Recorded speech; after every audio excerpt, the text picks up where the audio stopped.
aku bisa bilang bahwa aku tuh sebenarnya penakut, Mas.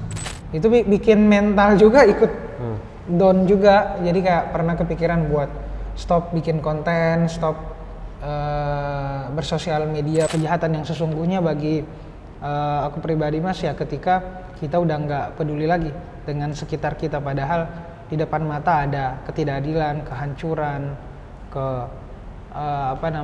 kesewenang-wenangan segala macam, tapi kita memilih untuk bungkam atau diam. Itu kejahatan yang sesungguhnya sih. Assalamualaikum warahmatullahi wabarakatuh. Selamat pagi, siang, sore, malam, kapanpun kalian lagi nyimak video ini. Balik lagi di Ngobrolin Hidup bareng gue Ali. Dan kali ini kita kedatangan tamu yang selalu spesial. Kalau nggak spesial ngapain diundang juga gitu kan.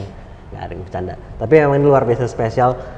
Kedatangan presidennya Gen Z, founder dari Distrik Berisik, influencer juga yang gue juga ngikutin konten-kontennya dan belajar banyak dari beliau.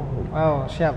Dan orang yang sudah di sini sekarang ada Rian Fahardi. Apa kabar, Rian? Sehat. Terima kasih udah diundang. Terima kasih udah datang. Gue termasuk ngikutin konten-konten lo. Menurut gue konten yang sangat membuka wawasan.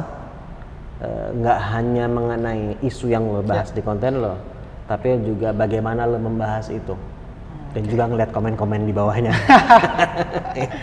Itu seru sih, nggak ada habisnya perdebatan duniawi itu. Karena ketika ini dibahas sebuah isu yang juga memang ada perbedaan pendapat, ya pasti juga akan memunculkan berbagai komentar yang bisa ke sana, bisa ke sini gitu kan.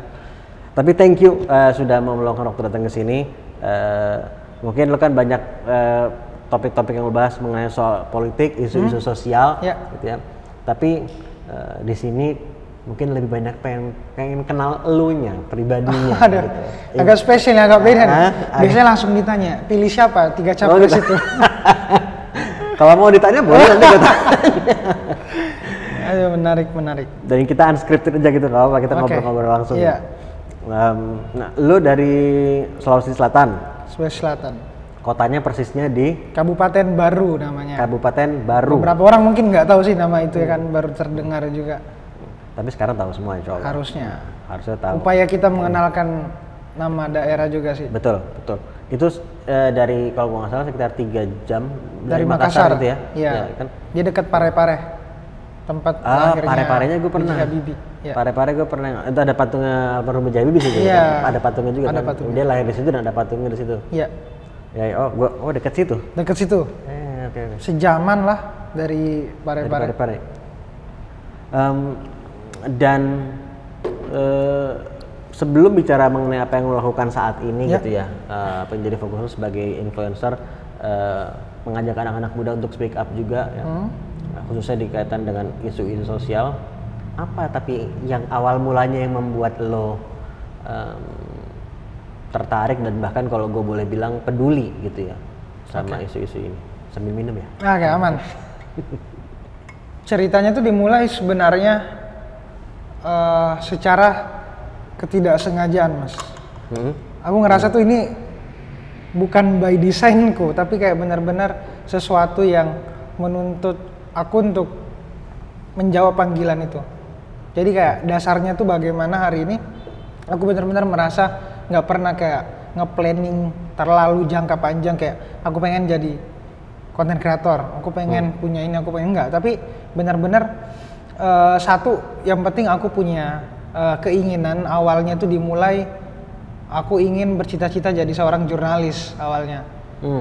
Jadi agak beda tuh dengan teman-temanku yang SD, SMP, SMA yang mayoritas pengen jadi polisi, tentara, dokter. Aku beda sendiri, pengen jadi jurnalis. Karena sejak kecil itu selalu disusupi informasi oleh kakek yang selalu nonton berita tiap pagi. Jadi kayak wah keren nih kalau misalnya jadi news anchor, pembawa acara TV atau punya media lah. Nah itu awalnya. Terus usut saya mencari tahu kayak di mana sih pusat sehingga saya bisa belajar banyak dunia tentang jurnalis, media. Di situ juga saya mulai kenal Mbak Nana secara TV, ngelihat bagaimana bisa sekeren itulah, makanya saya kagum dengan beliau. Kayak mulai dari situ saya mencari kayaknya satu-satunya tempat yang pusat media bisa belajar tentang jurnalis di Jakarta. Makanya pikiranku langsung apapun tempatnya, kampusnya, gue pengen di Jakarta. Jadi ya nggak penting tuh kampus apa, yang penting punya akses lah ke Jakarta. Jadi dengan modal seadanya, dengan modal yang saya rasa cukup, ya udah merantau lah ke Jakarta, meskipun awalnya ada larangan juga dari orang tua. Jadi faktor utamanya ingin mencapai itu, dan karena pendidikan juga. Jadi ya nggak akan tercapai kalau nggak ada niat untuk memulai pendidikan di luar daerah asal saya sendiri. Karena kayak udah ngerasa di daerah kalau terus-terusan merasa nyaman dengan yang dilakukan sebelum-sebelumnya, kayak merasa kurang aja. Jadi ya saya putuskan buat merantau dari baru ke Jakarta. Kayak dari situlah proses pembelajaran, perkuliahan, terus saya nggak ngehabisin waktu di kampus cuma buat belajar, kayak ikut kegiatan organisasi ekstrakurikuler, banyak lah yang bisa menunjang saya untuk mencapai pengen jadi jurnalis itu. Makanya saya ada record juga, pernah kerja di Kompas, karena di RCTI juga magang freelance, kerja-kerja media untuk emang benar mencapai itu. Waktu jadi kayak kuliah? Waktu kuliah. Jadi belum lulus udah benar-benar sibuk dengan itu, karena kan secara jurusanku juga nggak terlalu berat ya Mas, beda mungkin dengan kedokteran, dengan apa, karena ilmu sosial, jadi kayak kita bebas mengeksplor banyak hal. Dan dari situ aku istilahnya mungkin berlatih ya, bersiap. Aku belajar ngedit, belajar fotografi, belajar nulis skrip, bahkan aku di kampus juga sempat jadi ketua organisasi TV kampus gitu. Jadi emang benar jalannya tuh udah aku benar-benar yang awalnya nggak nyangka, ya udah aku jalani itu aja. Tapi di satu sisi aku menyadari bahwa banyak kekurangan lah. Aku tuh bisa dibilang 180 derajat dengan pribadiku saat ini, Mas. Aku paling takut ngomong depan banyak orang, angkat tangan, terus mengungkapkan opini pribadi, itu paling takut. Karena basicku belakang layar, ngedit, nulis, Karena sadar itu adalah titik butaku, blind spot. Jadi kayak aku harus cari cara solusi buat menjawab panggilan-panggilan itu juga. Dan kesempatannya datang, ada kesempatan jadi kreator konten seperti sekarang, ya udah aku udah siap buat menjawab kesempatan-kesempatan itu. Jadi ceritanya kayak gitu sih. Oke. Dan lu di UIN Syarif Hidayatullah ya, kuliah kan fakultasnya dakwah dan ilmu komunikasi, betul ya? Dan apakah ada jurusan lagi nggak dalamnya tuh yang lu pilih gitu? Jurusan komunikasi dan penyiaran Islam. Oke. Mau balik lagi sebentar deh ke masa lalu lagi sebentar. Ada nggak momen tertentu yang lu ingat dengan kakek lu yang paling memorable lah, yang dalam tadi istilah lu kan menyusupkan tadi, kata-kata lu tadi tuh menyusupkan, yang membuat lu akhirnya tertarik. Ada nggak momen tertentu yang paling memorable yang membuat lu menjadi sangat tertarik sama tadi politik atau apa yang terjadi di masyarakat secara umum gitu? Yang aku secara nggak sadar juga, dia suka baca gitu di pagi, terus kayak tradisi membaca dia tuh selalu habis pagi pasti baca lah, entah koran, entah apa. Jadi kayak ikut juga iseng-iseng baca koran, iseng-iseng ini. Kayak dari situ ternyata kebiasaan untuk kepo dengan masalah orang lain dan sekitar mungkin dipupuknya dari situ sih. Jadi karena kebiasaan di rumah itu bareng kakek, merasa bahwa ada sesuatu yang menurutku juga penting buat dilakukan. Misalnya tadi dia membaca, aku ikutan baca, terus membaca koran juga. Itu sih yang paling sebenarnya aku ingat. Kalau gue pribadi itu membedakan ya antara tertarik sama peduli. Oke. Nah, bedanya buat gue begini, misalnya contohnya gue sangat tertarik sama perfilman. Jadi gue ngikutin nih perkembangan film-film karena gue sangat suka gitu. Gue tertarik, jadi sehingga gue mengikuti perkembangannya, baik dengan cara nonton filmnya atau dengan cara mengikuti siapa penulis naskahnya, sutradara dan seterusnya. Tetapi gue bisa bilang bahwa gue tidak punya kepedulian sama perfilman karena gue cuma tertarik ngikutin dan gue nggak ada keinginan untuk berkontribusi sama dunia perfilman. Gitu. Ya. Buat gue beda di situ. Ketika mulai ada keinginan untuk berkontribusi, terlepas udah melakukan sesuatu atau belum, at least mulainya dari situ gitu.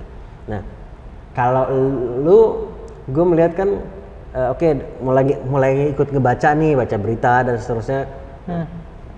Yang tadinya awalnya tertarik, tapi nyatanya sekarang lu bukan hanya tertarik, gue bisa lihat lu juga peduli, makanya you do something gitu kan, lu melakukan sesuatu gitu. Lu inget nggak momen tertentu di mana tadi yang sampai jadi terpanggil tadi istilahnya gitu ya? Kalau udah terpanggil tuh kayaknya udah ada kepedulian di situ kan, bukan hanya lagi tertariknya, tapi kayaknya ini to do something deh gitu. Itu sejak kapan mulai ada rasa ingin berbuatnya? Dari sekedar dari perpindahan transisi dari tertarik ngikutin sampai akhirnya ingin berbuat sesuatu. Paling aku ingat yang pertama adalah awalnya memang suka dengan memperhatikan sekitar, entah dengan kondisi lingkungan saya sendiri atau bahkan masalah yang terjadi, terus kayak lingkup yang hari ini sering kubahas di kontenku kan bicara soal negara atau perpolitikan yang ada hari ini.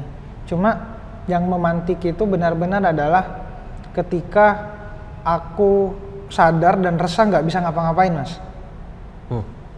Dalam sadar artian dan resah nggak bisa ngapa-ngapain maksudnya? Iya, maksudnya tuh aku berada di titik sebagai individu yang ketika misalnya melihat, anggaplah ketidakadilan, melihat sesuatu yang harusnya bisa dibenarkan tapi nggak bisa melakukan sesuatu. Sebelum aku menyadari bahwa suara itu penting untuk disuarakan, aku kayak jadi ikut-ikutan, terus cuma jadi penonton aja. Jadi aku resah di situ, aku cemas ketika nggak bisa ngapa-ngapain dalam sesuatu yang harusnya aku ingin terlibat di sana.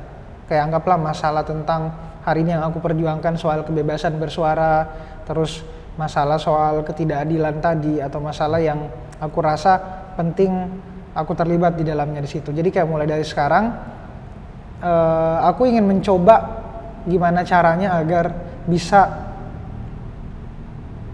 fokus, dan tentu saja ingin mencoba agar apa ya, memenuhi panggilan-panggilan tadi sih, Mas. Kayak kalau dibiarin aja kayaknya ada yang salah gitu loh.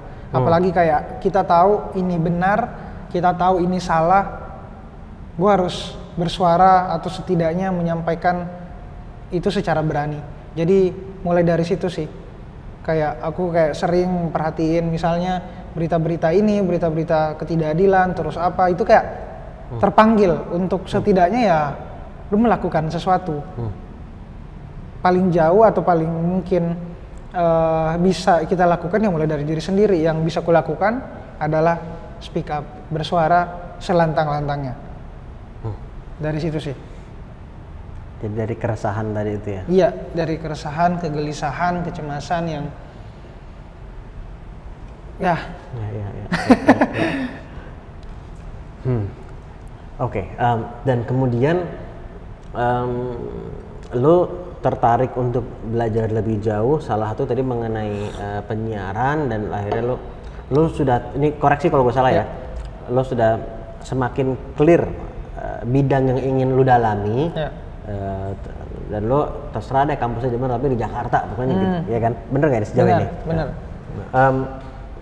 Ketika lu memilih atau memutuskan untuk memilih mendalami tentang penyiaran dan komunikasi tadi, apakah itu artinya lu juga kan tadi lu ingin berbuat sesuatu gitu, ada keresahan tadi, lu terpanggil gitu. Nah, sedangkan cara berbuat kan bisa macam-macam gitu ya, bisa misalnya gue mau belajar hukum untuk macam-macam misalnya gitu kan, atau gue belajar A, mau belajar B, dan lu memilih untuk mendalami komunikasi karena panggilan lu ada untuk menyuarakan, bener nggak sejauh ini? Iya, sejauh ini benar seperti itu. Oke. Nah, di mana lu tadi juga bilang sebetulnya saya ini juga ya aku ini juga ngeri juga untuk ngomong di depan publik, ada belum berani juga. Nah, proses lu untuk membangun keberanian itu bagaimana? Keberanian untuk bersuara, karena tadi lu bilang lu sendiri awalnya juga nggak berani ngomong kayak public speaking gitu. Ya menarik sih ini karena sampai hari ini aku bisa bilang bahwa aku tuh sebenarnya penakut, Mas. Kayak anaknya bisa dibilang, makanya aku bilang tadi 180 derajat dengan kehidupanku sebelumnya itu beda banget. Cenderung pendiam, cenderung nggak berani nge-explore dirinya, atau bahkan seenggaknya bisa bercerita dengan bangga lah. Cuma proses keberanian bersuara itu bisa aku maknai ketika aku benar-benar menerima diri sendiri. Jadi kayak aku benar-benar sadari bahwa pertama kelemahanku adalah di public speaking awalnya. Jadi ya benar-benar aku pengen cari celah agar bisa menjawab menemukan solusi atas itulah. Kayak resah aja ketika misalnya aku punya kelemahan tapi nggak bisa aku jadiin kekuatan. Kayak dari situ pemantiknya kayak ingin pembuktian aja. Orang banyak yang awalnya kayak ngatain, wah ini bahkan aku gagap dulu, Mas. Gagap pas SD SMP, kayak kalau ngomong tuh kayak gitu. Karena omongan orang lain yang sebenarnya ngedorong juga buat terus ngebuktiin, ya dari situ aku benar-benar harus punya suara yang bold, suara yang kuat, dan suara yang penting. Jadi ya aku pelajarin semua tuh, mulai dari sebenarnya nggak lewat praktisi atau apa sih, cuma aku belajar lewat pengalaman yang ku jalani sendiri sih. Jadi kayak dari situ keberanian bersuara yang aku mulai dari diri sendiri dulu. Jadi kayak bukan bahas tentang Pak Jokowi atau apa, kritik tentang ini tuh belum. Jadi awalnya tuh benar-benar tentang diri sendiri. Malah konten pertama aku tuh tentang ya bagaimana kita bisa menerima diri sendiri. Bahkan konten-kontenku awalnya sifatnya motivasi atau self improvement gitu sih, Mas. Tentang speak up. Barulah kemudian ketika aku menyadari kayaknya impianku di jurnalis tadi bisa deh direlatein dengan apa yang hari ini ku jalani. Jadi kayak kalau aku maksa tetap jadi jurnalis mungkin bisa, cuma aku melihat potensi dan peluang lain di situ. Kayak hari ini sebagai konten kreator, ya aku bisa juga berlaku seperti jurnalis, terus punya media sendiri juga secara pribadi, terus jadi pimret juga. Jadi aku merasa kekuatannya itu di situ. Dan ya keberanian bersuara itu muncul karena memang aku rasa itu penting buat dilakukan, buat ngebuktiin diri sendiri dan buat ngebungkam mulut orang lain aja sih. Dan lo waktu kecil tadi lo bilang bukan hanya nggak hanya berani bicara tapi bahkan juga sempat gagap juga, sempat dikata-katain. Gitu. Tetapi itu lo gunakan justru untuk sesuatu untuk membuktikan diri bahwa gue bisa gitu kan. Nggak semua orang kan meresponnya begitu, apalagi masih anak-anak. Kadang ada yang semakin jadi down juga malah setelah dikata-katain gitu. Nah, apa yang membuat lo memilih enggak, gue mau ngeresponnya dengan cara ini? Mungkin kayak flashback banget, gue tahu sih. Mungkin nggak sepenuhnya inget, tapi kalau diingat-ingat kembali sedikit gitu. Apa misalnya kalau gue boleh tanya, faktor keluarga lo misalnya tadi kakek ataupun orang tua, gue nggak tahu. Jadi didiknya emang di rumah gitu, emang rata-rata berani bicara atau enggak, atau apa yang membuat lo akhirnya memilih enggak, gue kepengen membuktikan gitu, ketimbang lo malah semakin down? Wah, ini apa ya? Pertama sih merasa juga suasana di rumah tuh bisa dibilang agak nggak terlalu berisik lah. Meskipun sekarang aku lagi platform distrik berisik. Cuma memang bapak atau ibu pun nggak terlalu bisa dibilang tadi untuk kayak ngebangun berani kritik, berani bersuara. Maksudnya kan ada tuh keluarga yang bahkan terbuka untuk kritik apa. Kalau di orang tua tuh nggak, kayak udah itu kayak dibebasin ke saya sendiri. Tapi yang benar-benar kayak sering membangun komunikasi itu ya sama kakek sih sebenarnya. Kayak ada poin-poin di mana dia kayak selalu ngajarin buat gimana caranya sebagai laki-laki itu ya harus benar-benar mampu buat menghadapi masalah itu dengan berani lah, bukan malah lari. Tapi ketika misalnya kita ada rintangan, ada sesuatu yang kita anggap hambatan, justru itu dihadepin, bukan kayak kita meninggalkan itu terus pergi atau cari aman, enggak, tapi menghadapi masalah itu. Jadi kayak aku mendapati masalah public speaking yang awalnya nggak seperti yang terlihat sekarang, ya udah aku coba cari problemnya tuh apa di mana, dan perlahan-lahan ternyata ya aku bisa memperbaiki itu, malah bisa lebih baik sih dibandingkan yang dulu. Pembuktiannya tuh di situ sih, Mas. Ya. Dan mungkin buat teman-teman yang lain gitu yang nyimak ini yang juga ingin memperbaiki atau meningkatkan kemampuannya untuk berbicara gitu ya.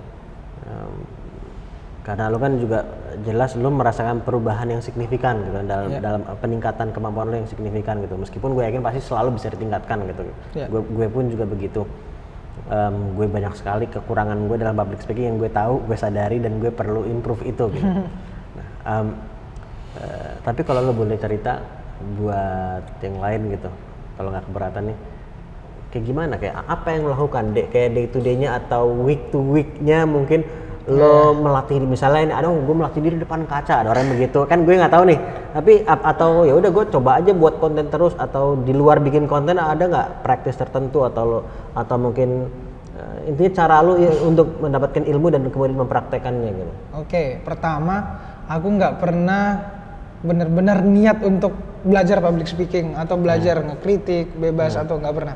Itu kayak ngalir-ngalirnya kayak untuk seminar atau apa itu mungkin beberapa ya, cuma kayak nggak seniat itu untuk belajar itu. Cuma yang aku pelajari adalah, yang hari ini aku latih adalah selalu suka ngobrol dengan orang-orang yang baru ku temuin sih, Mas. Apapun profesinya, kayak selalu dapat pembelajaran aja. Jadi kayak dari situ penalaran, terus cara merespon itu kayak lebih terbuka aja, lebih terbuka, terus kita lebih bebas ingin bertanya, ingin apa. Jadi kayak penalaranku tentang public speaking tuh kayak dimulai dari situ.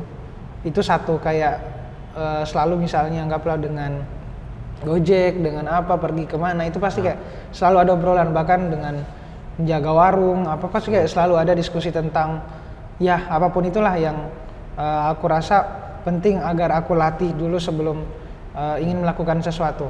Karena kalau bicara tentang public speaking atau apapun yang hari ini mungkin dilakukan, bagiku tuh, Mas, kayak ini tentang latihan aja dan kesiapan.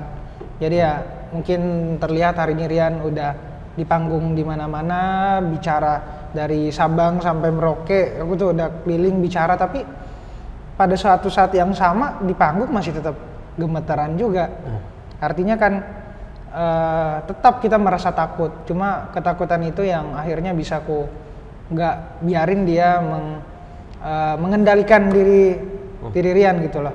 Nah dari situ untuk mengendalikan ketakutan itu ya aku latihan, persiapan dengan banyak pengetahuan juga, dengan membaca, dengan persiapan apa aja materinya, topiknya, itu penting. Jadi kayak proses pembelajarannya tuh dimulai dari situ sih, kesiapan dan latihan, dan itu yang hari ini terus hari-harinya aku lakukan, Mas. Kayak pengen bikin konten atau apa sih ada proses latihannya, tapi nggak benar-benar kayak seniat itu, tapi ya berjalan semestinya aja sih. Jadi meskipun bukan sebagai kayak rencana ini gue lakukan untuk meningkatkan kemampuan gue dalam berbicara ke publik, tetapi dengan lu intinya banyak praktek, banyak ngobrol sama orang bukan secara nggak langsung, karena secara langsung akhirnya dia juga berdampak terhadap kemampuan komunikasi juga gitu. Ya benar banget. Oke. Jadi banyak ngobrol sama orang gitu ya. Banyak ngobrol dan banyak menyimak juga, gue rasa nggak cuma ngomong terus gitu kan. Oke. Menarik banget ini. Jadi karena gue kalau bicara soal keberanian dalam arti isu yang lu bahas, oke lah. Tapi ini kan kita sebelum itu kita bicara keberanian untuk bicaranya dulu gitu kan dalam secara umum, gitu. Karena tadi lu bilang ya gue jadi menggali ini karena tadi lu bilang lu sendiri dulu juga nggak berani gitu kan. Jadi kan menurut gue ini ada proses transformasi yang cukup menarik gitu untuk bisa jadi pembelajaran buat semua gitu. Kemudian pindah ke Jakarta, apa yang hal apa mungkin pembelajaran atau mungkin sesuatu yang paling beda banget yang lo rasa setelah lo pindah ke Jakarta dibandingkan sama di daerah? Adaptasi sih, itu yang paling aku rasain. Kalau aku merasa tetap di tempat yang sama, kayak anggaplah misalnya di air yang panas, terus aku kayak dicelupin di situ, anggaplah kita bisa menyesuaikan lah dengan suhu tubuh kita. Jadi kayak aku benar-benar mencoba menyesuaikan dengan suhu yang panas itu, dibandingkan dengan entah keluar dari suhu yang panas itu. Jadi aku menganggap di Jakarta tuh wadah yang panas, mau gak mau kita dicelupin di sana, jadi harus menyesuaikan. Jadi makin terbentur juga. Dan akhirnya itulah yang bikin Rian hari ini juga sih. Jadi merasa bahwa nggak akan ada Rian hari ini kalau nggak mencoba melompat ke sesuatu yang mungkin terlihat mustahil atau sulit, jalan yang sukar, tapi ya gue mencoba merantau dan mengambil jalan-jalan yang mungkin orang lain lebih milih cari aman aja, sama dengan mungkin kontenku hari ini juga. Jadi ya positioningnya selalu seperti itu. Jadi bagiku tadi soal perantau ke Jakarta yang bikin benar-benar berubah tadi pola untuk beradaptasi sih. Jadi dengan bertemu banyak orang dari macam latar belakang, dari banyak pemikiran, dari daerah yang lain, itu bikin Rian tuh makin kaya cara memandangnya, cara memaknai sebuah persoalan, ketemu teman-teman yang benar-benar sevisi juga di sini. Jadi itu makin bikin simpulnya tuh makin kuat tentang apa yang Rian rasakan soal bagaimana memaknai kehidupan yang sebenarnya juga, karena kayak ngerasa aku tuh dari kecil emang selalu overthink sih mas. Kayak kita apa sih tujuan hidup di sini nih? Dalam jangka waktu yang singkat ini selalu pertanyaan, ya lu mau buat apalah? Masa mau dihabisin untuk ikut terus pasrah dengan takdir, nggak mencoba melompat lebih tinggi atau melakukan sesuatu yang berarti dan berani. Jadi mulai dari situ. Karena Jakarta menurutku salah satu kota yang menantang ya, jadi ya pilihannya di situ. Dan benar-benar ya di sini karena suhunya juga tinggi, jadi ya terbentuk juga entah jadi emas atau berlian ya. Cuma kita semoga jadi emas saja di Jakarta ini. Cuma ya itu yang aku rasain sih, semakin sulit medannya justru ngebentuk kita makin kuat juga. Jadi ya aku merasa makin kuat sih setelah banyak rintangan-rintangan itu mas. Di antara tadi adaptasi ya yang paling terasa kan ada penyesuaian apa yang paling signifikan yang perlu lu lakukan semenjak lu pindah ke Jakarta? Banyak sih, terutama kan dari budaya, dari bagaimana di sini orang berinteraksi itu udah beda banget di desa sama di kota ya. Itu kayak ngaruh banget sih. Ada culture sempat shock tertentu? Iya, sempat. Apa? Ada cerita tertentu nggak terkait itu? Kayak, wah di sini tuh apa-apa serba cepat mas. Maunya serba cepat, instan mungkin juga. Kan kalau misalnya di daerah kan ada waktu lah untuk kayak kita mikir atau bersantai. Oh kayaknya di sini nggak ada deh waktu buat jeda. Apalagi semua mindsetnya tuh udah, apalagi kalau awalnya tuh aku kan kayak pola perkantoran juga ya, kerja dari jam 9 jadi 5, jadi kayak awalnya tuh merasa ini apa sih sebenarnya yang dikejar dari sini semua. Nah dari situ kayak aku merasa bahwa di Jakarta yang bikin aku berubah yaitu tadi suasananya aja sih yang ngebentuk benar-benar jadi seperti sekarang. Suasana yang menuntut untuk serba cepat, terus kita juga dituntut harus sukses cepat, harus mendapatkan sesuatu di usia cepat, muda segala macam. Itu tekanan kan sebenarnya. Oh udah di Jakarta, udah di kota, masa belum ini. Jadi kayak itu jadi tekanan juga yang aku maknai. Tekanan bukan arti jadi beban, tapi justru wah ini bisa jadi pacuan aja buat lakukan sesuatu yang benar-benar harus dilakukan. Tapi pressure itu pertama menurut gue pribadi bagus sekali bahwa lo melihatnya bukan sebagai beban tapi sebagai pacuan, tadi lo bilang, soalnya memacu lo gitu kan. Di sisi lain, tekanan itu apakah jadi tekanannya memang sejalan sama apa yang mau lo lakukan, atau tekanannya sebetulnya gue nggak pengen melakukan ini tapi gue ditekan terus dari faktor eksternal lah gitu, apakah dari daerah dan atau dari lingkungan sekitar lo gitu. Lu begini, jadi kadang akhirnya orang yang karena terbawa oleh tekanan dia akhirnya jadi ngikut sama tekanan tadi ke arus yang sebetulnya bukan itu yang mau dia lakukan. Jadi hanya ngikutin norma atau bukan norma atau istilahnya pendapat umum masyarakat bahwa habis kuliah tuh kerja, habis itu gini gitu. Padahal nggak harus juga persis seperti itu gitu. Nah, lu sendiri merasa ada pressure yang juga sebetulnya pressure-nya kayak ngajak lu ke arah yang sebetulnya bukan ini yang mau gue jalanin gitu. Sempat ngalamin gitu nggak? Pernah sih.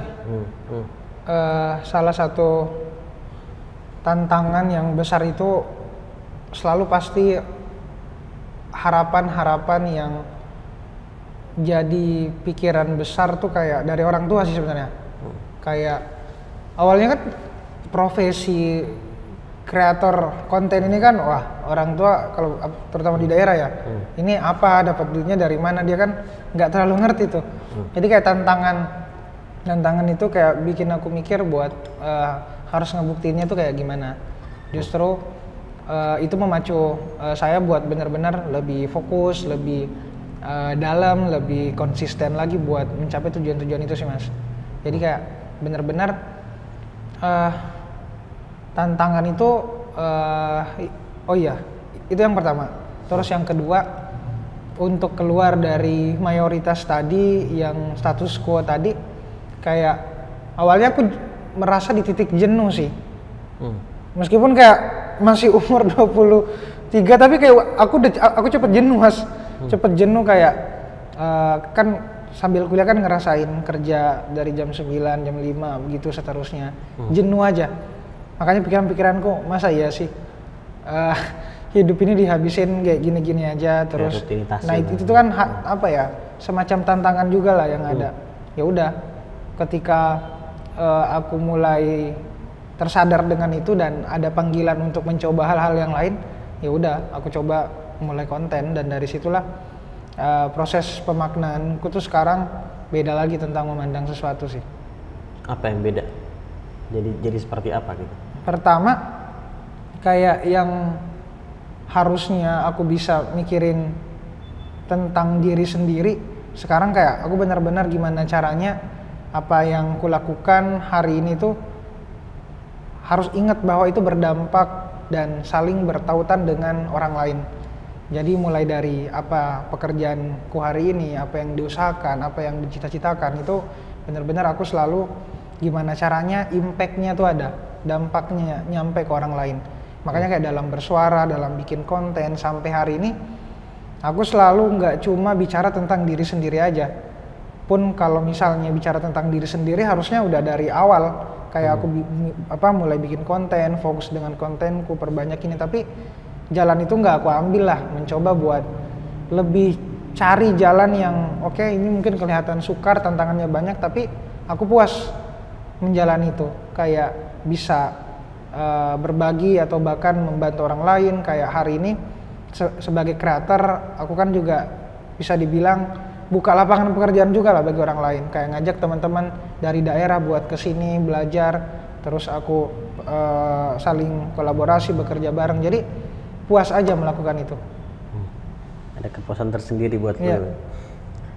Dan meskipun belum tentu orang lain memahami pilihan itu, tapi ya nggak apa-apa, buat at least lo memahami gitu. Dan kenapa itu penting untuk lo gitu. Bener nggak kalau gue bilang gitu? Iya. Ya. Oke. Gue lagi mau memilih ada beberapa pertanyaan yang sudah terpikir nih, men. Gue pilih yang mana dulu?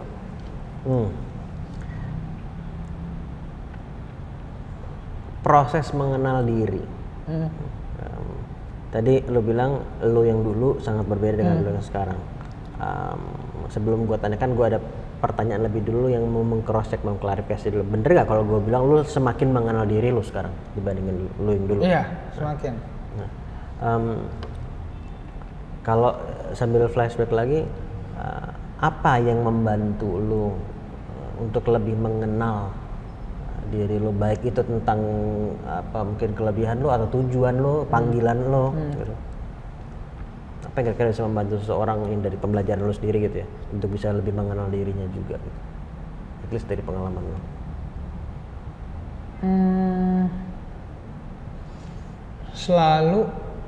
Aku selalu bertanya-tanya tentang kemauan diri sih, Mas. Kayak misalnya maunya apa sih sebenarnya, itu selalu tuh bertanya-tanya ketika dihadapkan oleh sebuah keputusan atau permasalahan. Mau perasaan kita tuh apa sih? Jadi kayak mempertanyakan ke diri sendiri, lu mau gak sebenarnya sama ini, jalan ini, kesempatan ini. Jadi kayak lu seneng gak dengan itu? Jadi kayak memvalidasi ke diri sendiri. Kayak mulai dari situ, dan secara teknisnya aku baru sadari yang awalnya cuma kayak ikut-ikutan, ikut arus aja, sampai akhirnya gue sadari bahwa pencarian jati diri itu mungkin sesuatu yang penting. Tapi pas aku cari ternyata nggak dapet. Ternyata bukan proses mencarinya, Mas, yang aku dapetin sampai hari ini untuk mengenal diri, tapi mencoba untuk melakukan sesuatu yang seperti yang tadi, kemauan itu yang gue inginkan. Nah itulah yang ngebentuk, dan gue lebih mengenal diri gue maunya itu. Jadi dibanding gue mencari, akhirnya gue memutuskan untuk membentuk, Mas. Membentuk seperti apa yang gue inginkan. Jadi kenapa tadi ada jurnalis, cerita-cerita itu keinginan, dan yang akhirnya aku bentuk jalannya setapak demi setapak terbuka karena aku membentuk jalan ke sana. Jadi kayak bukan orang lain yang membentuk, bukan lingkungan, bukan pasar, bukan pandangan orang lain, tapi ya dari diri sendiri. Jadi dari situ aku memaknai proses dan mengenal diri sendiri dengan membentuk aku ingin jadi apa. Menarik ya. Jadi mengenal dirinya itu mengenal saya ingin melakukan apa, saya ingin menjadi pribadi yang seperti apa, itu yang saya kenal. Oh ternyata saya adalah orang yang maunya melakukan ini. Ya. Saya adalah orang yang ingin menjadi pribadi yang seperti ini gitu. Ya. Kemudian saya bentuk ke arah situ. Iya, saya itu. Gitu. Iya, kan gitu. That's good. That's menarik banget. Sangat menarik. Ini oke, karena ini ngobrolin lo, jadi gue nggak mau cerita banyak, tapi mungkin nanti setelah kita setelah kita off record gue cerita menarik. Oke. Sedangkan untuk menemukan saya ingin melakukan A-nya tadi, termasuk cerita lo tadi dari sejak awal dulu kan, media, kemudian lo ngikutin berita, itu salah satu hal yang membentuk lo untuk mengetahui, mengenal saya ingin melakukan apa, bener nggak? Iya benar. Okay. Kemudian yang membantu lo mengenal saya ingin menjadi orang yang seperti apa, atau bahkan gue tanya lo ingin menjadi orang yang seperti apa? Waktu itu itu mikirnya gitu, waktu itu mikir itu terlepas apa yang mau dilakukan gitu kan, tapi saya ingin menjadi orang yang seperti ini, gitu. Itu seperti apa dulu mikirnya? Mikirnya dulu kayak nggak sekompleks sekarang sih, arahnya kemana ini. Cuma kayak waktu kecil itu kayak kelihatan keren aja. Jadi awalnya dari situ kebentuk pattern yang aku bilang, kayaknya kapasitasku tuh di sini. Jadi kayak menganalisis kelemahan dan kelebihan tadi. Selama misalnya tadi aku tahu kelebihanku di public speaking, tapi jalanku untuk ngebentuk diri itu harus begitu, ya aku cari solusinya untuk menyelesaikan problem yang satu itu. Dan ya dari situ aku rasa bahwa pasti akan selalu banyak keinginan-keinginan yang lain ya Mas. Karena entah tuntutan yang nggak sesuai dengan yang terjadi hari ini lah. Kadang kita tuh kayak terlalu menginginkan ini tapi kepentok dengan realita juga. Tapi yang aku tetap jalankan sampai hari ini kayak selalu punya prinsip sih Mas. Selalu punya keyakinan, dan keyakinan itu yang bikin aku bertahan sampai hari ini melakukan sesuatu yang harus kulakukan. Kayak pertama ingin selalu beda aja dari orang lain, itu pikiran ide dasar yang pertama lah. Jadi nggak mau terlihat sama ya, meskipun sama tuh nggak masalah, tapi pengen terlihat beda aja karena aku merasa dari awal kita udah unik sebagai manusia, masa sih kita mau jalan yang sama. Jadi ya dari situ, dari perbedaan itu aku coba cari apa ya yang sesuai dengan diri saya sendiri. Nah ternyata ketemulah bahwa diri saya ini ternyata bisa maksimalin di bagaimana cara komunikatifnya, bagaimana di konten, dan sampai sekarang aku coba akumulasi itu semua sih. Oke. Dan gue lagi mikir juga ya, karena tadi gue masih ya, sangat tertarik tadi juga sama yang sebelum lo sampaikan juga. Jadi prosesnya kan lo bukan menemukan, jadi menemukannya mau jadi apa kemudian dibentuk ke arah sana. Sedangkan lu sendiri saat ini, nah kalau ditanya kedepannya ingin lu bentuk seperti apa yang mau lakukannya, dan mungkin salah satunya distrik berisik itu juga salah satu hal yang ingin lu lakukan gitu ya. Boleh cerita sedikit gak tentang distrik berisik juga?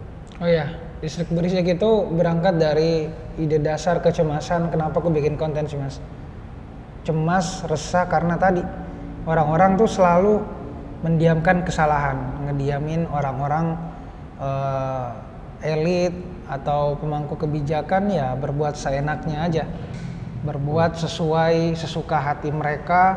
Ada hukuman tapi ya itu selalu dapat sesuatu yang bisa diringankan, dan kita tahu itu jahat tapi kita diam aja. Nah dari situ concernku tentang distrik berisik, bahwa kesalahan itu nggak boleh didiamkan, karena kapan kita diam artinya kita sedang terlibat di dalam lingkaran itu. Jadi ya aku mencoba membentuk anak-anak atau teman-teman yang ingin berisik, tapi ya kita coba kasih batas-batas untuk bersuara tadi, mau concern di lingkungan, pendidikan, sosial, politik, atau apapun itu, kita coba fasilitasi mereka di distrik berisik. Tapi mulai dari penemuan tentang sukanya apa sih, makanya selalu kita hadirkan figur-figur yang bisa dibilang udah menemukan tentang dirinya dan bisa menginspirasi banyak orang lah. Karena saya rasa sosok itu penting, dan bagaimana kita memaknai pengalaman seseorang itu juga penting. Kayak sampai hari ini aku kebentuk seperti ini karena punya sosok yang memang aku suka pelajarin, sebut aja Mbak Najwa Shihab. Makanya positioningku hari ini, terus bagaimana memposisikan diri itu ya benar-benar sekagum itu dengan beliau. Jadi dari situlah ide distrik berisik menghadirkan orang-orang yang berisik di segmennya dengan berisi untuk terus bisa menginspirasi banyak orang. Dan semakin banyak orang yang berisik, saya rasa ya semakin kesalahan itu nggak akan didiamkan sih. Karena kejahatan yang sesungguhnya bagi aku pribadi Mas ya ketika kita udah nggak peduli lagi dengan sekitar kita, padahal di depan mata ada ketidakadilan, kehancuran, kesewenang-wenangan segala macam, tapi kita memilih untuk bungkam atau diam. Itu kejahatan yang sesungguhnya sih. Gue dulu pernah terlibat dalam membangun, ada nama gerakan internasional namanya Compassionate City, atau kalau di Indonesia sebutnya Kota Welas Asih. Oh ya. Gitu ya. Dan ada beberapa provinsi juga yang sudah ada di, atau daerah lah, bukan provinsi, daerah yang masuk di kategori itu, kota-kota tertentu. Tapi yang menarik yang gue sampaikan di sini nyambung sama apa lo tadi bilang, yaitu definisi waktu gue pertama kali membaca definisi dari apa yang disebut dengan compassionate city atau kota yang ulas asih. Definisinya adalah kota yang ulas asih atau compassionate city adalah kota yang warganya cemas. Wah, kok warganya cemas gitu. Definisi awalnya begitu. Dan terus ternyata cemas adalah kota yang warganya cemas ketika ada sesuatu yang tidak baik. Jadi dia mendefinisikan tapi dengan sesuatu dengan negatif dulu gitu. Oh iya sama sih. Itu dasar generasi cemas juga gitu sih. Jadi kota yang ulas asih adalah kota yang warganya cemas ketika ada ketidakbaikan, ketidakadilan gitu. Warganya cemas, itu adalah kota yang ulas asih. Definisinya seperti itu yang internasional. Menarik banget. Jadi gue langsung ingat itu pas lu bilang tadi, langsung relate ke situ. Jadi sebetulnya kayak tadi lu bilang banyak anak-anak muda yang punya concern sosial juga tapi belum tentu berani untuk speak up atau mungkin masih mencari outletnya begitu kan? Iya. Seperti itu kah? Benar? Ya benar. Kadang kita juga masih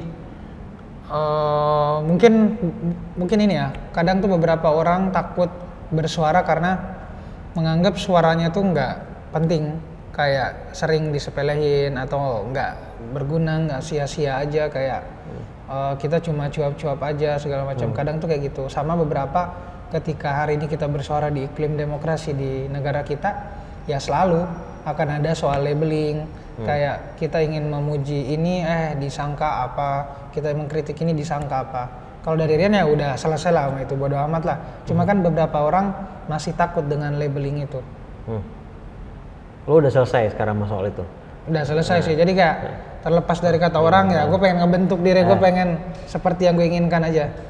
Tapi pernah nggak ada di masa dimana lo belum selesai dengan itu? Artinya masih terpengaruh gitu? Iya pernah, awal-awal sih mas, awal-awal bikin konten tuh awal pasti selalu jadi tantangan terbesar sih, memulai dari situ. Kayak bahkan ada konten yang benar-benar aku pikirin gara-gara itu viral tapi pro kontra banget lah. Itu ngangkat satu kasus gitu, itu bikin mental juga ikut down juga. Jadi kayak pernah kepikiran buat stop bikin konten, stop bersosial media pada saat itu karena merasa bahwa ini penting nggak sih gua lakuin. Dan ya dari situ kayak merasa bahwa ternyata ujiannya berat juga. Ya merasa sih ada labeling juga kayak gitu.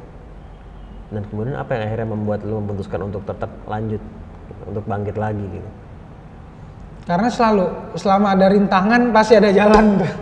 Jadi bukan malah rintangan itu jadi hambatan atau untuk mundur. Malah mindsetku, pikiranku tuh selalu kalau ada rintangan ya pasti akan ada jalan-jalan lain yang akan membentuk. Selama kita nggak mundur, selama kayak kita terus menghadapi itu dengan ya hadapi aja, nggak ada istilah menawar atau apa, ya terima dan hadapilah. Jadi sejauh ini itu yang benar-benar aku coba lakuin sih mas. Kayak selama ada rintangan kayak cacian atau misalnya view konten gak naik, ya ini mungkin rintangan. Cuma kalau aku nggak lari atau kabur, terus berani menghadapi aja ya, mungkin aku bisa dapat sesuatu di kemudian hari sih. Jadi kayak dari situ sih memakna itu. Seperti kata kakek tadi, selama penting jangan lari gitu. Ya, penting jangan lari. Lo kan tadi sebelum suka membaca gitu. Boleh cerita nggak apa buku-buku favorit yang at least yang teringat saat ini gitu ya, yang punya dampak signifikan? Paling teringat, memang penulisnya ini cenderung baru sih. Namanya Ryan Holiday. Aku suka banget baca buku-buku dia, terutama bukunya Courage is Calling, keberanian itu adalah panggilan untuk bertindak. Terus tentang keheningan adalah kunci terpenting. Jadi kayak suka pola pikir dia sih dalam memaknai sebuah keberanian, memaknai kehidupan, karena dia bercerita bukan tentang dirinya atau teori, tapi tentang biografi gitu, pengalaman-pengalaman orang, terus dia maknai dan ngecoba relatein dengan kehidupan saat ini. Itu menarik sih bagi saya pribadi. Sama Courage is Calling tadi yang pertama ya? Iya, Courage is Calling. Sama buku-buku tentang komunikasi politik sih, karena itu memang concernku, jadi ya harus dituntut untuk membaca itu. Kalau film ada nggak yang film-film yang teringat mungkin? Film atau ya aku suka pertama kalau anak muda ya aku suka anime sih bang. Anime sama drama Cina. Oke. Apa yang? Gak tau kenapa menarik drama Cina tuh, kayak seru aja melihat apa ya, ide-ide mereka dalam bikin sebuah film atau animasi. Karena aku tuh suka cerita yang berbau sejarah, cerita yang berbau bisa dibilang lokal gitu, seneng. Kayak misalnya di Cina ada tradisi, bukan tradisi sih, kayak cerita reinkarnasi, terus kultivasi, terus kayak bagaimana di Cina mereka benar-benar selalu ada pelajaran-pelajaran hidup yang dimana kita tuh nggak boleh menilai orang lain secara apa ya, secara istilahnya nggak boleh ngejudge orang secara ini. Mereka tuh sangat mengkampanyekan itulah, karena orang-orang yang kayak kelihatan kultivasinya rendah tuh ternyata dia punya ilmu yang tinggi, kayak gitu-gitulah. Jadi di drama Cina tuh kayak selalu membawa pesan-pesan itulah di zaman-zaman kerajaan-kerajaan dinasti-dinasti dulu. Sama sih kalau Jepang ya animasinya suka film-film Jepang karena ya itu benar-benar ngebangkitin kreativitas aja sih. Kalau film-film di Indonesia suka juga, terutama cerita yang tentang historical tadi. Aku suka filmnya Sohogi, terus filmnya Tenggelamnya Kapal Van der Wijk, terus film-film yang berbau sejarah sih paling suka. Cut Nyadin nonton? Wah, Cut Nyadin belum bang. Itu seru juga ya?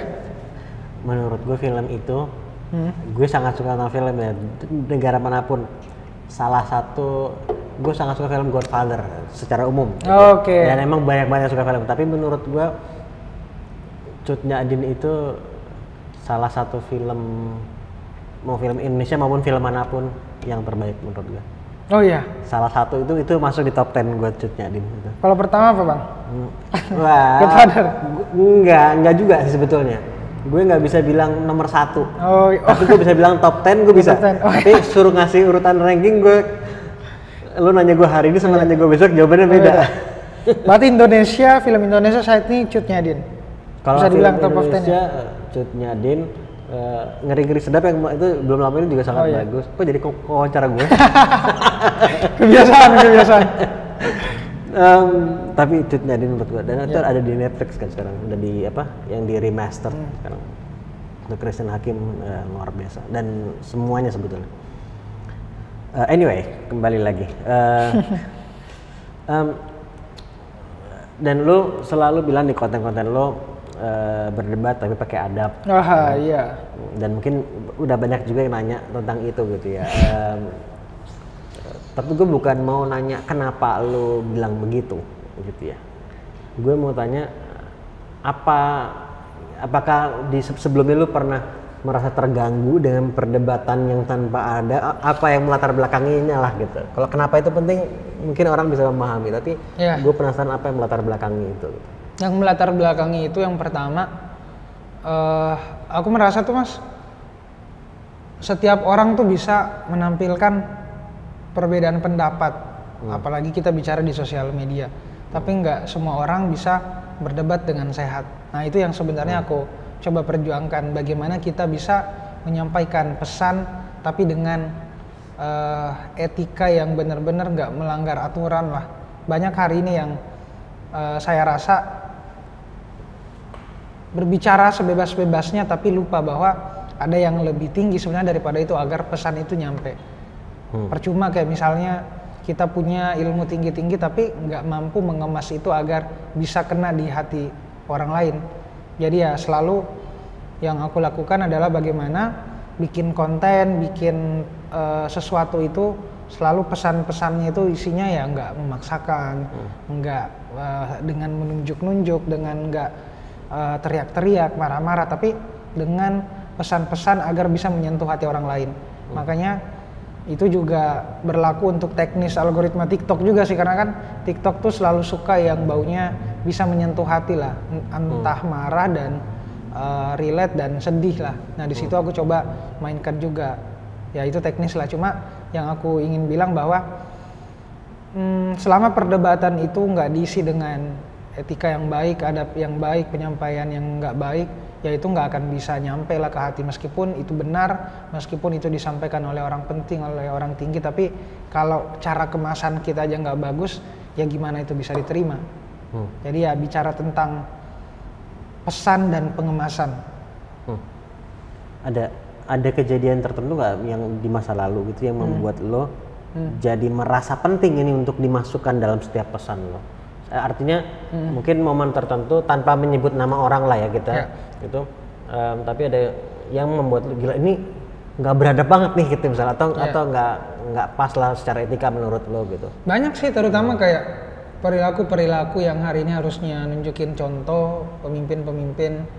Itu kan politisi-politisi juga kayak perdebatan mereka masih banyak, nggak semua ya, tapi beberapa hanya mengedepankan sentimen, bukan lebih ke argumen, lebih ke menyerang, personal, mencaci, menghujat, hate speech segala macam. Mereka melupakan dasar-dasar tadi soal bagaimana pesan itu bisa diterima. Tapi ya mereka menyebarkan dengan kebencian. Jadi ya aku keselnya tuh di situ, Mas. Kayak ngelihat iklim percakapan kita emang sekeruh itu. Makanya perlu aku mengkampanyekan soal bagaimana ya kita berdebat, tapi ya utamakan adab dulu yang paling atas. Dari situ sih. Untuk kayak ke pribadiku sebenarnya nggak ada, cuma resah aja, gelisah aja melihat yang hari ini terjadi. Berangkat tetap dari hampir yang sama. Kalau lu buat konten kan lebih satu arah, walaupun orang bisa komentar deh.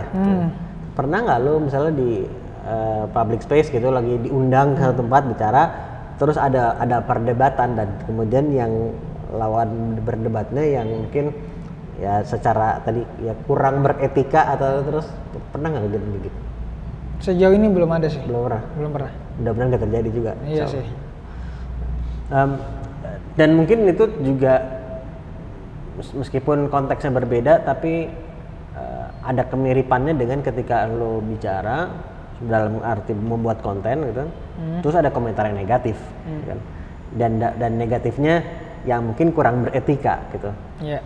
Apalagi semakin banyak followers, semakin banyak yang suka, biasanya semakin banyak haters juga, biasanya gitu kan. Potensi itu probabilitasnya pasti begitu.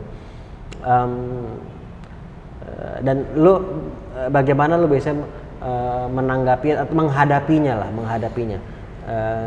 Ada nggak yang lu tanggepin? Kalau lu tanggepin seperti apa? Ada nggak yang nggak lu tanggepin sama sekali? Dan itu biasanya seperti apa gitu? Mungkin bisa pembelajaran buat yang lain juga. Oke.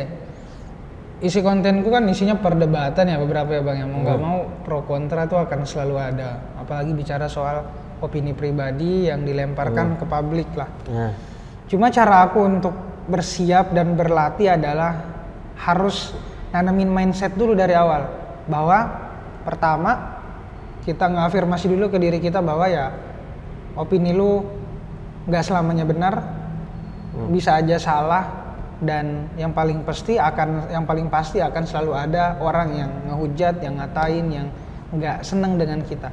Jadi itu udah ditanemin dari awal. Jadi ketika orang-orang itu muncul, udah nggak kaget, udah nggak takut atau apa, karena memang dari awal kita udah bersiap dan berlatih untuk hal-hal yang nggak diinginkan seperti tadi. Cuma kalau ada komentar yang sifatnya benar-benar apa itu, ya kadang aku suka bales-balesin aja, cuma bales-balesinnya dengan bercanda, nggak dengan serius, justru kayak memancing agar dia tuh seolah-olah oh iya kayaknya gue salah deh. Sering aja kayak gitu, kayak misalnya ada yang komen tentang ya nggak setuju lah dengan ini, ya udah aku cari cara gimana caranya agar yang ngasih pelajaran tuh bukan aku tapi viewersku yang lebih peduli aja. Jadi kayak cari cara agar kita nggak membalas orang dengan tangan kita, tapi ya pakai tangan-tangan orang lain. Itu cara paling ini sih yang aku hari ini lakukan, karena percaya sih bahwa pasti akan selalu ada orang yang senang dengan kita dan yang nggak senang dengan kita. Jadi ya persiapannya tuh dimulai dari situ sih. Kalau misalnya gue nanya ke lo, hidup adalah sebuah titik-titik gitu, lo akan mengisinya dengan apa? Hidup adalah sebuah proses pencarian sih. Proses pencarian tentang bagaimana kita benar-benar ingin menjalankan hidup yang seperti apa sih. Kan hari ini aku menyadari bahwa tiap hari kayak selalu ada momen di mana kita berpikir A, B, C segala macam, dan pasti akan selalu bertanya soal pencarian-pencarian yang kita lakukan. Dan itu bisa direvisi, bisa bahkan bisa berkurang atau bertambah, tapi selama ini aku masih belum menemukan apa yang aku cari sih sebenarnya, Bang. Sampai hari ini itu terus berubah, kayak sampai hari ini jadi content creator, pasti akan selalu ini gak sih yang benar-benar dicari, terus ada apa segala macam, pasti kayak, jadi aku memaknai hidup itu adalah soal proses pencarian, entah pencarian jati diri, entah pencarian bagaimana hidup kita sendiri, atau bahkan apa yang terjadi hari ini sih. Kalau mencari ingin menjadi apa dan menjadi apa, kalau gue tanya terlepas menjadi apa, tapi yang ingin lo lakukan apa? Mungkin menurut lo sejauh inilah gitu, sejauh ini aja gitu kan. Apa yang menjadi misi atau tujuan lo gitu dalam menjalani? Kalau aku tuh nggak setengah-setengah sih, Bang, sebenarnya kan dari awal langsung tuh tembak jurnalis. Nah. Sekarang aku pengen tembak jadi presiden aja. Jadi manifestingnya tuh di situ kayak ya hari ini aku nggak percaya dengan itu, ya aku coba bagaimana caranya menyelesaikan persoalan, benar-benar aku harus jadi pemimpin yang benar-benar mampu menjawab persoalan itu, karena kalau aku tarik ya permasalahannya di siapa yang menjalankan otoritas, siapa yang memimpin sih sebenarnya, ini permasalahan yang sebenarnya terjadi. Kalau pemimpinnya baik, dia pasti bisa menyelesaikan permasalahan-permasalahan mendasar atau yang mengakar. Jadi ya paling tinggi pasti ya aku ingin gimana caranya, karena konteksku udah bicara soal politik, sosial, terus negara, kebaikan, ya aku pengen jadi seseorang yang bisa punya kekuasaan, punya kekuatan untuk bisa membagikan kebaikan lewat kekuatan itu sih. Membagikan iya, kebaikan lewat kekuatan itu. Apa yang menurut lo prinsip-prinsip, at least buat lo pribadi gitu ya, mungkin orang beda pendapat silakan tentunya gitu kan, tapi buat lo pribadi apa prinsip atau values, nilai-nilai tertentu yang menurut lo penting gitu dan yang lo gunakan gitu dalam lo menjalani hidup gitu, yang non negotiable lah buat lo gitu, yang nggak bisa diutak-atik buat lo? Pertama adalah soal kalau di suku Bugis itu nyebutnya taro ada taro gau, Mas. Taro adat taro gau. Taro ada taro gau. Itu artinya perkataan kita itu harus selaras sama perbuatan. Itu penting sih. Kita di sosmed gimana ya udah, realitanya juga harus seperti itu. Karena ketika kita selaras dengan apa yang kita lakukan, apa yang kita inginkan, realitanya juga harus berkata demikian sih. Jadi sampai sekarang ingin mengusahakan dan ingin terus-terus berada di jalan itu sih. Saya ngomong apa di A, ya udah harus selaras dengan perbuatan. Itu yang pertama. Terus yang kedua, sebagai orang Bugis yang saya pikir nenek moyang bahkan DNA saya itu mengalirlah darah-darah pejuang, yang dimana mereka tuh pelaut, perantau yang ketika diterpa badai yang luar biasa nggak ada pilihan buat mundur sih. Jadi ya ketika kemudi udah terpasang, layar udah berkembang, ya pantang surut kita balik ke pesisir atau daratan. Jadi ya udah melaju, berlayar, hancur sekalian lah. Jadi kayak gitu aja sih prinsipnya, Mas. Jalani aja. Dan tentu ya selama kita memikirkan masalah-masalah orang lain, aku merasa sih sampai hari ini masalah pribadiku tuh kayak dibantu aja. Jadi itu sih prinsipnya. Jadi kayak selalu ingin mencoba mendahulukan masalah-masalah orang lain untuk diselesaikan. Gitu sih. Kalau misalnya yang bertanya, oke, lo ingin membantu orang lain, masalah orang lain gitu. Di sisi lain, apakah lo artinya terus tidak take care diri sendiri atau bagaimana? Seandainya ada yang berpikir ke sana gitu. Pertama ya, aku merasa kayak fakta sih sebenarnya. Karena merasa juga gitu, kadang lebih mementingkan orang lain dibandingkan dengan diri sendiri. Cuma bisa dibilang sampai hari ini yang terjadi bukannya aku tambah sulit, tapi Tuhan kasih jalan-jalan yang benar-benar lebih mudah aja karena kita memikirkan masalah-masalah orang lain. Kayak yang ku bilang tadi, linear dengan 180 derajat, hidupku berubah jadi dari keluarga yang bisa dibilang sederhana terus sekarang bisa sedikit memenuhi kebutuhan, bahkan jadi tumpuan keluarga sekarang. Jadi ya karena tadi mungkin mindsetku karena memikirkan masalah orang lain aja. Jadi Tuhan memberikan sesuatu yang benar-benar bisa jadi penopang untuk memenuhi masalah-masalah itu tadi yang lebih. Jadi ya terlepas dari ada omongan soal tentang diri sendiri, ya bisa jadi itu cuma asumsi aja sih sebenarnya Mas. Buat lu, ini pertanyaan yang gue sering tanyakan ke setiap orang yang datang juga. Gue tertarik karena masing-masing punya caranya sendiri untuk menjawab dan interpretasi masing-masing. Lu melihat kegagalan itu seperti apa? Melihat kegagalan buat lo itu what is failure gitu untuk lo. Lo memaknainya seperti apa? Aku memaknai kegagalan itu sebagai bentuk penemuan dan penciptaan jalan-jalan yang lain sih Mas. Jadi ya di balik kegagalan ada selalu jalan yang lain. Jadi kayak ketika gagal bukan berarti jalannya buntu tok di situ. Tapi ya barangkali ada jalan yang bukan barangkali lagi, tapi selalu ada jalan lain yang kita nggak sangka-sangka. Contohnya pernah ketolak di salah satu perusahaan gitu yang aku rasa gagal nih, nggak bisa keterima di sini, nggak bisa banggain apa segala macam. Tapi ternyata dari kegagalan itu kebentuk jalan-jalan lain yang sampai hari ini aku bisa jadi content creator. Jadi ya aku memaknai kegagalan itu sebagai proses pembentukan jalan lain. Baik itu lo menemukan atau lo menciptakan jalan itu? Iya, baik menemukan atau menciptakan. Kalau kesuksesan? Kalau kesuksesan itu bicara tentang apa ya? Sejauh mana kita bisa puas sama diri sendiri sih Mas. Kalau kesuksesan, kepuasan sih tentang diri sendiri. Jadi kalau kita nggak pernah puas, ya kita mungkin akan terus mencari arti kesuksesan dalam diri kita sih. Tapi kalau kita udah puas dengan hari ini ya gue udah sukses sih. Kalau udah puas dengan hari ini gue udah sukses. Iya. Kayak puas dengan membantu orang tua, puas mencukupi kebutuhan, kayak udah sukses. Jadi nggak perlu lagi. Terakhir nih, di luar apa yang semua tadi lo sampaikan, ada nggak hal lain mungkin pembelajaran yang lo dapatkan ya dalam hidup lo yang mungkin yang belum sempat tersampaikan di obrolan ini yang menurut lo penting gitu?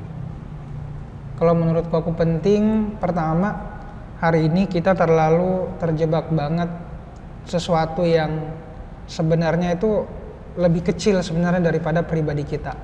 Saya bisa bilang contoh nama kampus kita, nama organisasi kita, nama perusahaan kita, nama apapun yang di luar dari kita, kadang kita mengecilkan pribadi kita. Malah saya pengen bilang bahwa pribadi kita itu lebih besar daripada nama kampus, pribadi kita lebih besar daripada apapun yang ada di luar daripada diri kita. Kayak contoh sampai hari ini ya saya bisa beranggapan bahwa ya orang-orang yang menganggap dirinya besar karena lingkungan, karena kampus, karena organisasinya itu bisa kalah dengan yang benar-benar selalu membuktikan pribadi dirinya sendiri dengan mengeksplor, berusaha lebih banyak atau apa, pasti akan selalu. Jadi ya nggak penting tentang apa yang di luar dari diri kita sih. Jadi coba hari ini fokus dengan apa yang bisa kita lakukan, apa yang bisa kita buktikan, lalu ya bagikan itu dengan bangga aja, dengan cerita-cerita yang bisa menginspirasi banyak orang. Karena kayak dari situ itu bisa jadi kekuatan kayak setiap harinya. Bahkan sampai hari ini saya juga selalu ngerasa jenuh bikin konten, tapi karena merasa ya ini harus ada pembuktian di sana, jadi ya kita harus jadi anak muda atau generasi-generasi pembukti lah dibandingkan pencaci atau selalu mengecilkan diri kita sendiri atau takdir kita sendiri. Karena ya pribadi kita jauh lebih besar daripada apa yang kita pikirkan. Dan terima kasih banyak lu udah berbagi. Gue belajar luar biasa banyak dari lo. Wah. Dan gue yakin semua yang nyimak juga belajar banyak. Dan kalau lu nyimak sampai di sini, share juga apa pembelajaran lo gitu, apa yang lo dapatkan dari obrolan ini.